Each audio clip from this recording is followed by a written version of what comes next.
Thank you, Carson. Anaconda's historic Mitchell Stadium has been closed after more than 75 years of use in the smelter city. MTN's John Amy tells us how a contamination scare has made the site off limits to the public.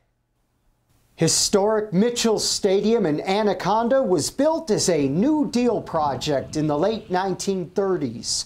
But the discovery of a previously unknown buried rail line underneath the field is a bad deal for the site. It has been closed due to possible contamination.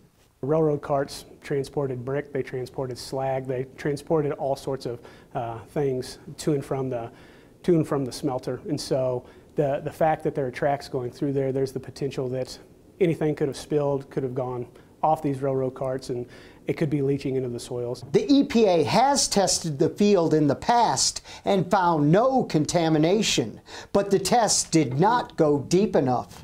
Typically they test about 12 inches down in the soil, and this is closer to 18 inches. Anaconda is requesting the EPA conduct tests that go deeper into the ground to determine if there is contamination. Until then, Mitchell Stadium is off limits. They use this facility nonstop throughout the year. Even when snow hits, people still try to walk the track, try to walk the bleachers up there. We have kids football season that are out there. In the spring, it's track and field. And so we just don't want our kids or our community exposed to anything that could potentially be dangerous for them. It all started as a basic maintenance operation. They were looking for some possible leaking water lines. When they excavated this area, they didn't expect to find an old railroad track. We're not pointing fingers at the EPA, but we are optimistic that they're going to come in here, help us with this. ARCO hopefully will be helpful as well, and we'll get the matter resolved.